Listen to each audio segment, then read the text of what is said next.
de la escuela bíblica a la escuela de teología.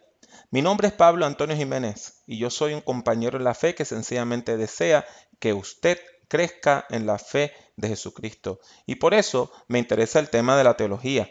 Así que le voy a presentar toda una serie de conferencias sobre el tema del quehacer teológico, de la introducción a la teología cristiana, esperando que sean de bendición para usted y para los suyos.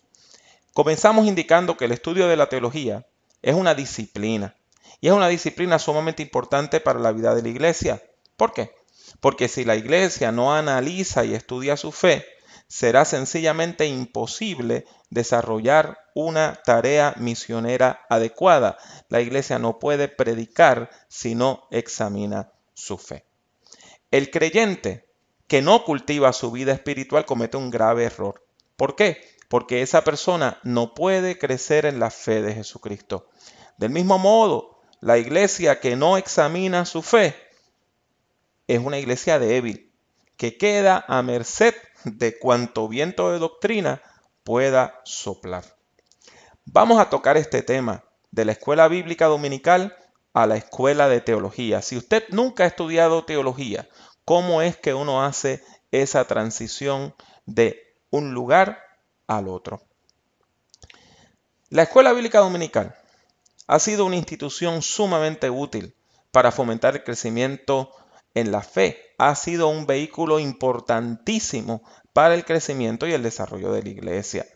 Por lo regular, la escuela bíblica trata temas básicos de manera bastante sencilla y tratando de evitar controversias, porque lo que se desea es que la gente conozca el ABC de la fe. Sin embargo, la escuela de teología es otro nivel, es un nivel mucho más profundo. La educación teológica implica el estudio riguroso y profundo de la fe. Necesariamente, la educación teológica es confrontadora. Confronta la fe del estudiante y le lleva a hacer un análisis crítico de su fe. Oiga, y eso puede traer crisis de fe. Ahora bien, ¿cómo es que se crece en la fe? Hay muchas personas que han estudiado el tema, pero uno de mis favoritos es James Fowler. Y James Fowler indica que la fe pasa por un proceso que tiene 7 etapas. 7 etapas. La fe primaria o indiferenciada, la fe intuitiva proyectiva, la fe mítica literal, la fe sintética convencional, la fe individual reflexiva, la fe conjuntiva y la fe universal. Vamos a verla uno por uno. La fe primaria o indiferenciada es la fe del infante que no sabe hablar y que depende primordialmente de la madre, con quien establece una relación de tú y yo, sencillamente como si ellos dos fueran los únicos que existen en el mundo. El primer símbolo de la fe, entonces, es precisamente esa presencia paternal o maternal que da seguridad al infante. La segunda etapa en la fe es la fe intuitiva proyectiva. Es la fe común a un niño andarín de 3 a 7 años.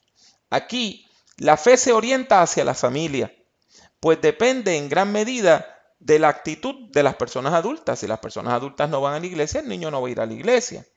Ahora bien, el niño en esta etapa, la niña en esta etapa, ve la fe como algo mágico. Y aquí hay una palabra extraña en la presentación, luminoso. Algo luminoso es algo que tiene poderes especiales, poderes mágicos. Y ve hasta cierto punto la idea de la fe como algo mágico y Dios es un tipo de mago que puede hacer cualquier cosa. Es como un superhéroe en la mente de los niños. La fe mítica literal comprende literalmente los símbolos religiosos. La persona adopta las historias, creencias y prácticas de la comunidad de fe a la cual pertenece. Si es cristiano, la comunidad cristiana, si es protestante o pentecostal o católico, si es musulmán, va a adoptar esa fe y la va a creer literalmente. Y esa es la fe común a los niños y niñas de 7 a 11 años, aunque hay personas que se quedan toda la vida en esa etapa. La fe sintética convencional ya implica un crecimiento en la fe. Es común a esas personas que tienen entre 12 y 17 años y que comienzan a ver la fe como algo distinto a lo que creen papá y mamá o los grupos con los cuales yo me relaciono. De hecho, en esta época, en esta etapa, una persona puede tener una conversión y aún abrazar una fe distinta a la de sus familiares. De todos modos, la fe le ayuda a integrar la personalidad, a madurar, a integrar, a sintetizar lo que cree. Da significado a su vida, aún en medio de la compleja gama de roles sociales que enfrenta la persona adolescente. Y una vez más, aunque es común a las personas de 12 a 17 años, hay personas que se quedan en este tipo de fe toda su vida. Un nivel un poco más profundo es la fe individual reflexiva. En esta etapa la persona empieza a cambiar su actitud hacia la autoridad. Empieza a escoger lo que cree. Y puede, aún formando parte de una comunidad de fe, comenzar a cuestionar algunas doctrinas y algunas normas de conducta. Se da esta fe en medio de las tensiones que provoca el crecimiento. En ese proceso de tomar responsabilidad por la vida y convertirse en una persona que toma decisiones, lo que se llama en la literatura un agente moral. Y esta es la fe común a las personas que tienen entre 18 y 30 años, esa fe que le lleva a reflexionar sobre el yo, y mucha gente se quedan toda su vida en esta etapa. La sexta etapa es la fe conjuntiva. Y esta es una etapa donde la persona empieza a conciliar ideas que podrían parecer paradójicas y empieza a apreciar otras creencias religiosas. Por ejemplo, una persona pentecostal puede hacer amistad con una persona católica, aunque no necesariamente comparta todas sus doctrinas. O una persona protestante puede desarrollar amistad con una persona judía o musulmana y respetar lo que la persona cree, aunque ella no lo crea. Este tipo de fe nos lleva a unir, nos lleva a unir. Y por eso se llama la conjuntiva, ¿verdad?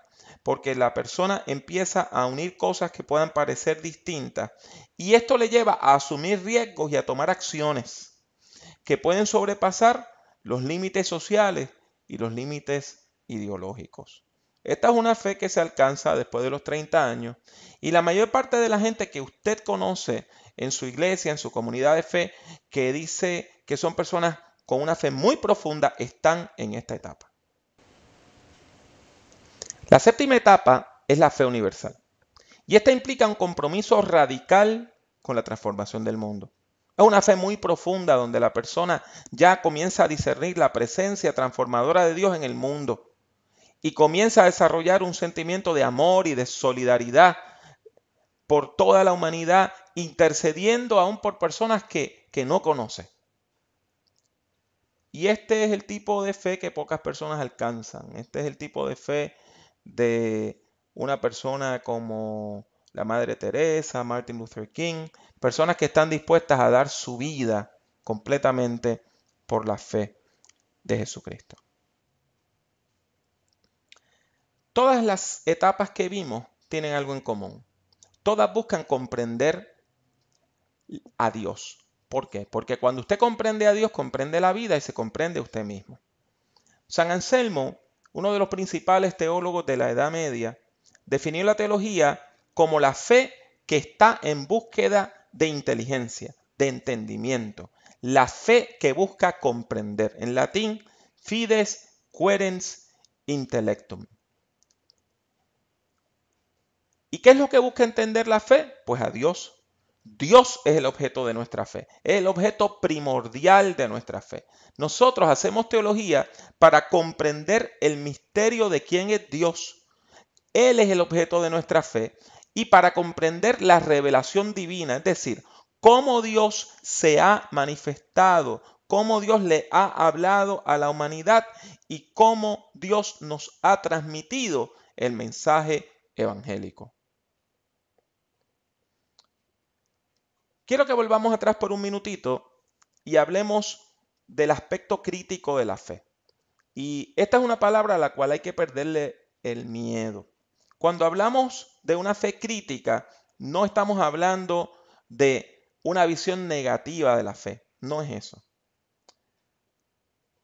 Cuando se usa la palabra crítica en términos de teología, en el ámbito académico, lo que estamos hablando es de un examen riguroso de un tema.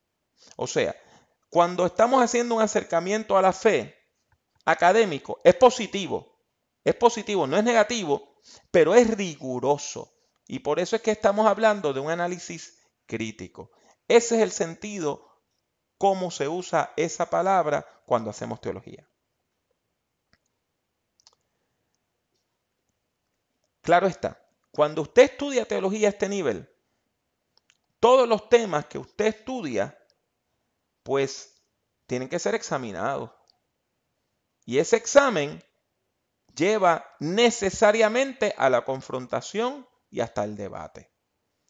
Y usted va a notar que las iglesias tienden a diferir muchísimo. Por ejemplo, en la forma como ven los temas tales como la cena del Señor, el bautismo, cómo debe ser el orden del culto, cuáles son las distintas doctrinas, a cuál hay que darle más importancia. Y eso explica la multiplicidad de movimientos religiosos cristianos, que todos tienen en común la Biblia, todos tienen en común a Jesús como Señor y Salvador, sin embargo, tienen doctrinas distintas.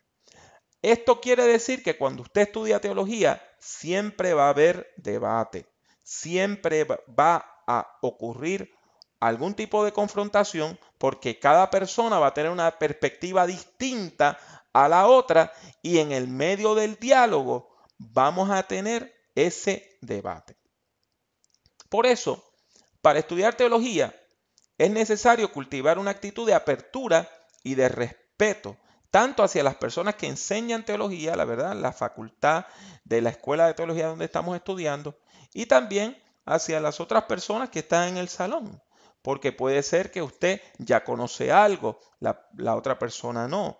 Quizá usted ve las cosas de una manera y la persona lo ve de otra manera y necesitamos que haya ese ambiente de respeto a la opinión del otro. No podemos obviar que algunas personas no pueden lidiar correctamente con la presión que produce el examen de la fe. Y hay personas que cuando estudian teología caen en una crisis de fe. Y esa crisis de fe se puede manifestar en estados depresivos. La persona también puede tener falta de entusiasmo y aún hay personas que pierden la fe y caen en la apostasía y niegan la fe. Y es triste, ¿verdad? Decirlo, pero algunas personas entran a estudiar teología y no terminan y después no vuelven a la iglesia porque cayeron en una grave crisis de fe. Por lo tanto, es bien importante que usted se examine a usted mismo, se examine a usted misma y que si usted está experimentando alguno de estos síntomas mientras está en este proceso de estudiar teología, hable con las personas que son sus consejeras, con la facultad, con el equipo pastoral de su iglesia, de manera que usted no caiga en crisis. ¿Cuál es la meta de la educación teológica? Debemos recordar que la meta de la educación teológica es edificar al creyente. Esa es nuestra meta. Lo que estamos buscando es bendecir a las personas de tal manera que podamos desarrollar un discurso y un estilo de vida que sea congruente con la fe de Jesucristo. Mi hermano, mi hermana, no estudiamos teología para destacarnos sobre otras personas, para decir que somos mejores a otras personas. Estudiamos teología simple y sencillamente para ser mejores cristianos y para ayudar a otras personas a llegar al conocimiento de la verdad. Y para eso tenemos que vivir como cristianos, no solamente hablar como cristianos. Tenemos que encarnar la fe. En términos más sencillos, lo que queremos decir es que la persona que estudia teología debe vivir la vida de fe, no solamente estudiarla. La mejor teología es la que se vive, la que se practica todos los días, la que nace de un corazón comprometido con Dios, con el pueblo de Dios y con el bienestar de la humanidad. En términos ministeriales, uno estudia teología porque uno desea alcanzar excelencia. Eso es lo que estamos buscando. Queremos predicar de manera excelente, queremos enseñar de manera excelente, queremos evangelizar de manera excelente. Y por eso buscamos que nuestros programas educativos produzcan hombres y mujeres que tengan un profundo deseo de dar lo mejor de su vida a la causa de Cristo Jesús, Señor nuestro. En resumen, ¿cuál es nuestra meta? Nuestra meta es que podamos desarrollar un ministerio de excelencia que se destaque tanto por la calidad de la vida que conducimos como de la proclamación que afirmamos. Y así llegamos al final de esta primera conferencia. Esperamos que nos acompañe en alguna de nuestras próximas conferencias. Y para buscar más información, visite nuestro portal electrónico www.drpablojimenez.com.